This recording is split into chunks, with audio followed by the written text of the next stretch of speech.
office refinancing strategies, and how WALT, LTV, liquidity, occupancy, and cash flow can impact your commercial loan. And refinancing an office building today requires far more than simply having equity. And modern commercial lenders carefully evaluate the strength of both the property and the borrower before offering the most competitive financing. So, whether you own a suburban office building or a medical office, or a professional office park or downtown high rise, understanding the metrics that lenders use can dramatically improve your refinancing options. And at CommLoan, we help investors compare financing from hundreds of commercial lenders nationwide, matching each property with the lender that best fits its strengths. So, why would you refinance an office building? Well, owners refinance for many reasons, and here are some of them. Lower interest rates is one, or to replace short-term debt with long-term, or to pull out cash for acquisitions, or to fund renovations, or to improve their monthly cash flow, or to extend their loan maturity, or if they're ready to apply for stabilized financing.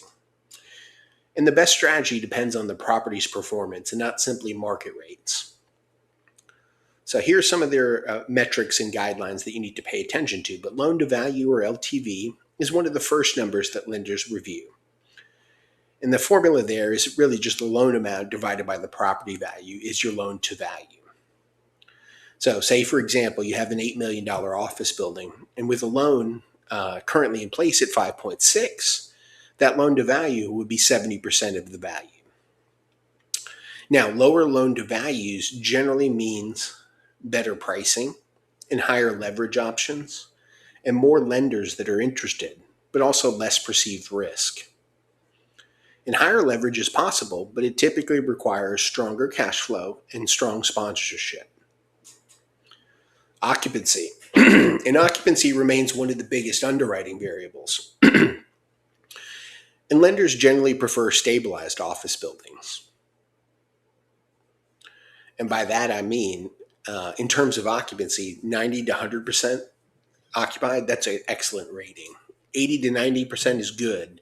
And 70 to 80% is where you're going to get into muddy waters. But below 70%, there's very limited financing options at a good price. And low occupancy increases leasing risk, and many require bridge financing instead of permanent debt options. 3 is WALT, weighted average lease term. And WALT measures the average remaining lease term of all the tenants.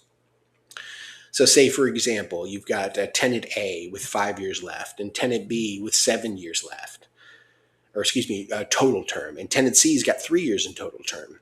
The weighted average of those three is about 5 years. And the longer the WALT, it provides for more predictable income and less rollover risk and better lender confidence, but also improved refinance terms.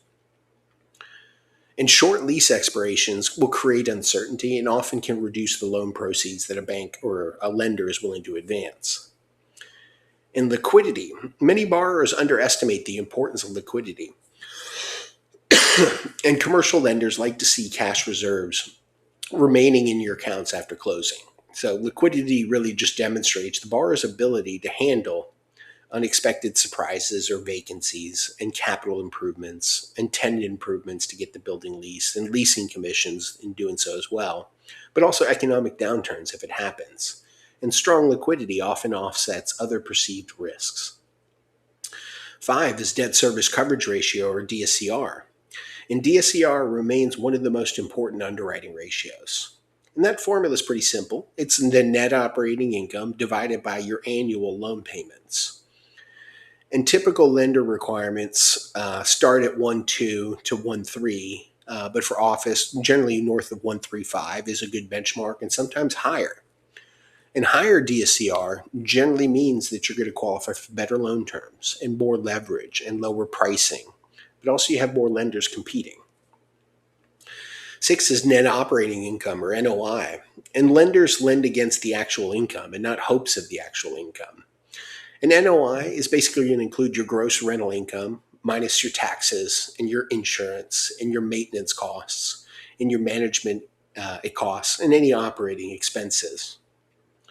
And the higher the NOI goes, it creates greater borrowing capacity for your property.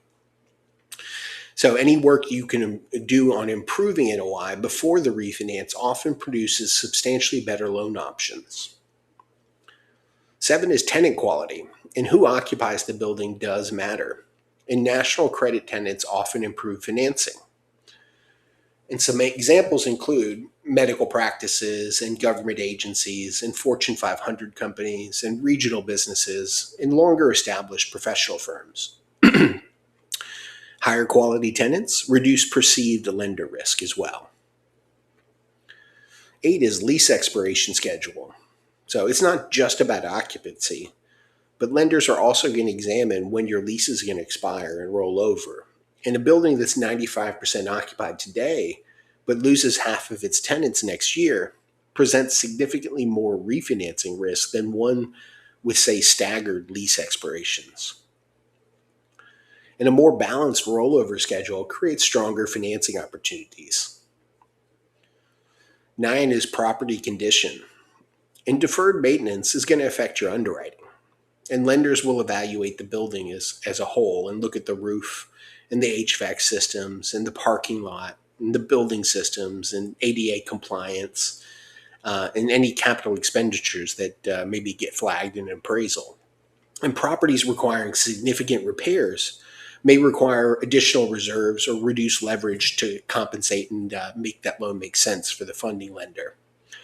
But 10 is borrower experience, and experienced owners often receive better financing.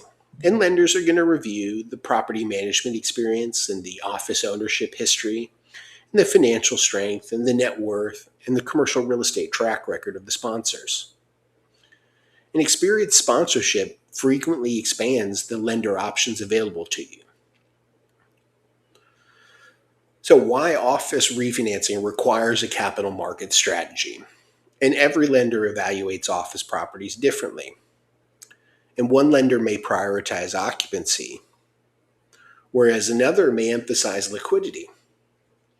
And others may focus on WALT and tenant credit or lease rollover. So rather than approaching one bank, sophisticated borrowers compare multiple financing options simultaneously. And that creates competition. And competition often results in lower rates and better leverage and longer amortizations and flexible prepayment terms, but also faster closings. So why work with CommLoan? Well, at Bill Rapp, I'm a part of the CommLoan Empower program. And we leverage a nationwide marketplace of hundreds of commercial lenders to help you identify financing solutions that are tailored to each property's unique profile.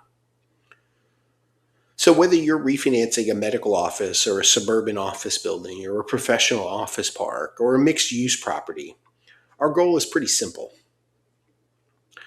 Maximize leverage and improve terms and help you close with confidence. And are you ready to explore some refinancing options? Well, I'm your guy. And I suggest you visit my website, billrapp.commloan.com, where you can start a pricing quote and also schedule a consultation so we could have a chat. But that is it for the day. Thank you for watching. Take care.